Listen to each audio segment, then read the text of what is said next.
à la recherche de fruits, de graines et de noix. Ce qui impressionne le plus, c'est leur capacité à utiliser leurs forts et crochus becs pour casser les coquilles les plus dures des noix, une tâche que peu d'autres créatures peuvent accomplir.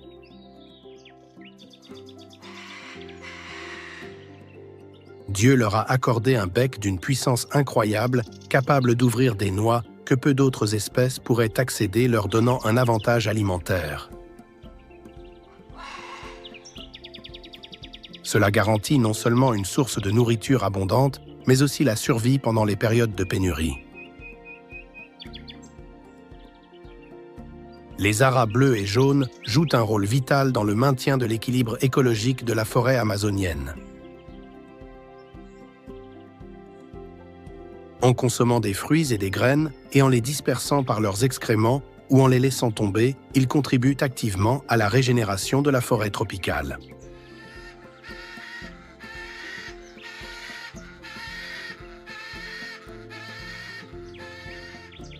Ces oiseaux éblouissants ont également une longue et riche histoire avec les peuples indigènes de l'Amazonie. Les tribus indigènes considèrent depuis longtemps les haras bleus et jaunes comme des créatures sacrées et des symboles de l'abondance et de la beauté de la nature.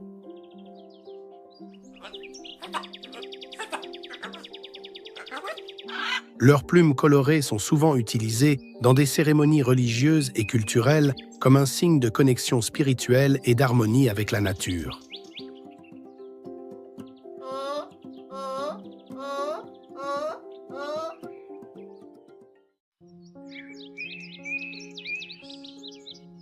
Toujours en Amazonie, l'écosystème de la cime des arbres, connu sous le nom de canopée, est un monde à part entière, un jardin suspendu où la lumière du soleil touche chaque feuille, créant des conditions optimales pour que la vie s'épanouisse avec exubérance.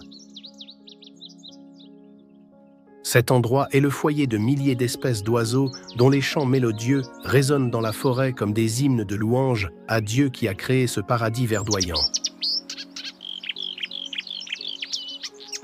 La cime de la forêt amazonienne, avec des hauteurs variant de 20 à 40 mètres, forme une couverture végétale dense où la lumière du soleil pénètre et fournit une riche source d'énergie pour la croissance des arbres géants.